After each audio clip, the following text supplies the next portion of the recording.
It's time we had a really loud and uncomfortable discussion about Notre Dame football. Because why do we let Notre Dame even be Notre Dame? And what the hell have they done for college football? What's up, kinfolk? It's RJ Young. I am not on a step mill. If this is your first time watching, adapt and respond. Thank you for joining us here. We talk college football year-round. If you're into that, go ahead and hit that subscribe button, like this video, and answer the question in the comments below. What does Notre Dame do for college football? I'm asking that, like, legitimately. What does the Notre Dame Fighting Irish do for college football? Because in the last 3 weeks, we found out a lot of what Notre Dame does for itself. And none of this has been for the betterment of the sport. And they don't even pretend, like some others, that they are invested in the sport. SEC is invested in the sport. They've got 16 members that all compete against each other for the right, the invitation to play in the college football playoff. Big Ten's got 18 members. Biggest conference in the entire country. Spans from New Jersey all the way out to California. Plays conference championship. Plays rivalry games that we care about. Just like the SEC, just like the Big 12. All the way down. We have really 134 teams that play conference football, league football. It's what we do. I realize that free markets and capitalism and apex predators and whatnot, but this is a part of the sport that we all agree is good, right? I mean, until such a time as there are no more conferences, and we do play interdivisionals all the season long, what is Notre Dame doing here? This is a program that quit on the postseason, refused to play. Not because they had so many players enter the transfer portal, not because they had a head coaching change, not because they have COVID, but because they simply wanted to pout about not being invited to the college football playoff. Now, that in and of itself is reason to be upset with Notre Dame because you are acting elitist to the rest of college football. We'll get to you money mongers here in a second, because if that's the only thing you have to say for what Notre Dame does for football, I got something for you. Give me a second. So now we got Notre Dame that doesn't want to play postseason football because it wasn't invited to the college football playoff. And then we find out this will be the only time that Notre Dame will miss the college football playoff if it is ranked outside the top 12. Why? Because last spring, Notre Dame got once again what it wanted. A guarantee that it would be selected in the college football playoff if it ranks in the top 12. Well, I mean, I guess James Madison and Tulane will have to find a different way. Okay, fine. Now talk to me about Vanderbilt. Talk to me about Texas. Talk to me about BYU, who won more games than Notre Dame and lost the right to play in the college football playoff because they played a conference championship, and Notre Dame has the audacity to say it's a better football team because it did not choose to play in a conference with a conference championship. Having its cake and eating it too. So I ask again, what does Notre Dame do for college football? It's a really good question that we should be asking, because now Notre Dame's not even going to play in the only rivalry game that we give a damn for them to care about, USC. That news came down earlier today. USC and Notre Dame as a rivalry game is on hiatus. So what does Notre Dame private school do?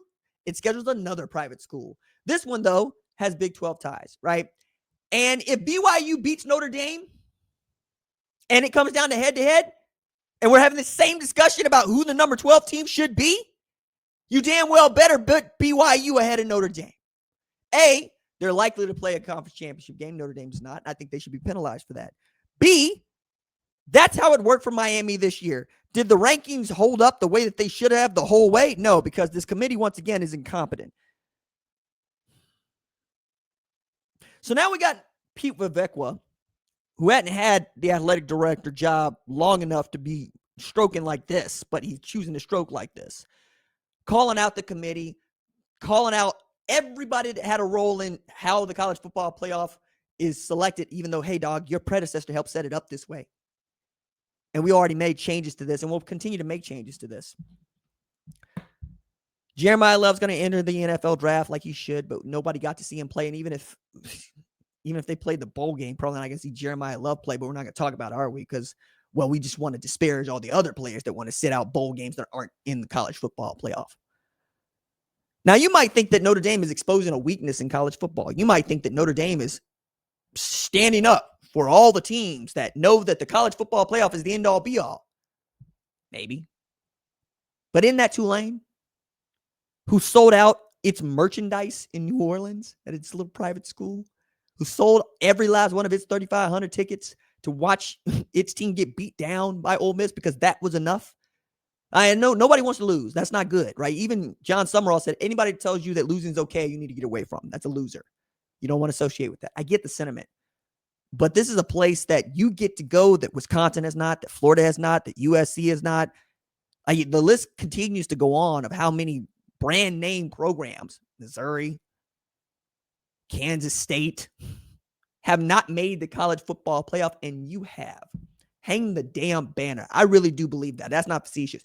I think if you make the college football playoff, you should be able to hang the banner because it means that much now. Same thing's true of James Madison, who got the opportunity to show out late. Like Oregon knew they had the game one. They put the twos in. James Madison kept playing with the ones. Turns out the Sun Belt champs were 11-1 for a friggin' reason. So they put 509 yards up on you and too many points for you to feel good about. And now Dan Lanning's like, it feels like a loss. Well, it should. You didn't finish that game like a playoff game. You finished that game like it was Boise State in September. Well, if it was Notre Dame, you see a better game. Maybe. Maybe not. Maybe you see Oregon go out to a 17-0 lead and then Notre Dame fight all the way back. But you know what? Beat Texas A&M, beat Miami, don't start 0-2. And we got ourselves a conversation, don't we? You did that. You lost those games. You lost back-to-back. I don't give a good damn about you winning 10 in a row after that. Not when Miami did what it was supposed to do. When 10 went to equal the number of wins you had against a schedule that, by the way, is tougher than yours. And they got the head-to-head because winning matters. Winning matters. Winning matters. Winning matters. Scoreboards matter. Notre Dame brings in a lot of money to other schools, brings in a lot of money for college football. Fool how? Well, they sell out 90% of the stadiums they go to. And what about the other 5 games that NC State got to play? Duke got to play. North Carolina got to play. Virginia got to play. Is Notre Dame playing all those games too? No? And what does the ACC get out of being associated with Notre Dame? Because it damn sure ain't a marriage. Notre Dame be seeing other people. The ACC has been made to look the fool on this, and then Pete Vivekwa throws his finger out at the ACC saying, why did you pick Miami over us? Because they're the conference member. They family. They're family. That's what you do. That's why family be family. My goodness, you think that the Catholic school would understand that notion? You ride for yours. If Notre Dame thinks it's so important and so good, play it yourself. Do what the Savannah Bananas do. Just play intramurals. See how many people show up. Go ahead. See how many people show up when you don't get to play for a conference championship or college football national championship, and your wins don't mean that much to us. We don't give a damn about blue beating up on gold. What do I care about that?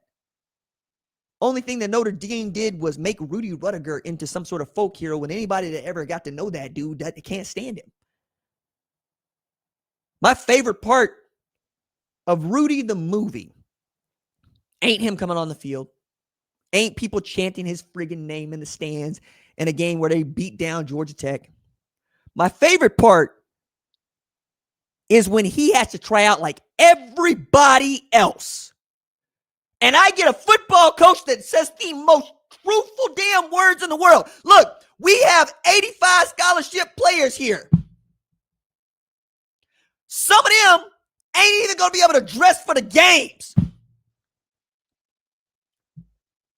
That means we got dudes that we're paying to be here who ain't going to get to wear the uniform, and yet you're walking on. You know what you're walking on to do? It ain't to run out that tunnel. It ain't to wear this jersey and go hit somebody in our in our jersey. That ain't what you're doing. What you're signing up to do right here, right now, is to play scout team forever.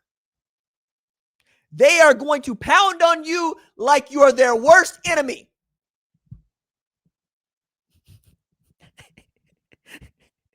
They're going to abuse you. You're going to be running the opposition's plays week in and week out. My job is to basically kick the crap out of you for the next 5 days. And at the end of this, maybe who's left standing we'll use for our scout team. My goodness. Y'all still want to do this? Huh? Any of y'all want to go cry home to mama? Now's your chance. Joe, they're all yours. Don't stand there just trying to figure out how to think. Let's hit those ropes. Whoa, boy, that's football. That's what it is. It's sweat, it's tears, it's blood. There are no guarantees in this, baby. There's nothing here. You don't get no net. Mommy and daddy ain't paying the rent. Some of us got to come up in an efficiency apartment making videos on our iPhone on a freaking cardio piece of equipment. Some of us ain't have parents put us through school. Some of us ain't have full scholarships. Some of us had to come up with our own money to put the down payment on the house, our own money to buy the vehicles, our own money to keep up the house, to travel, to lay it all out. Some of us ain't got no net. How dare you?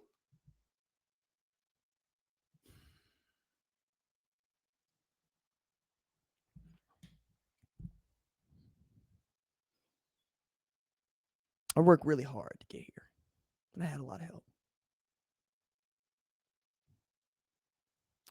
But the mouse pad that I run this show from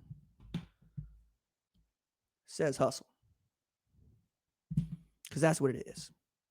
It's a grind. It's a hustle. Work every day. Every single damn day. I love my job. I work really hard to get to this space, and I ain't leaving without no fight.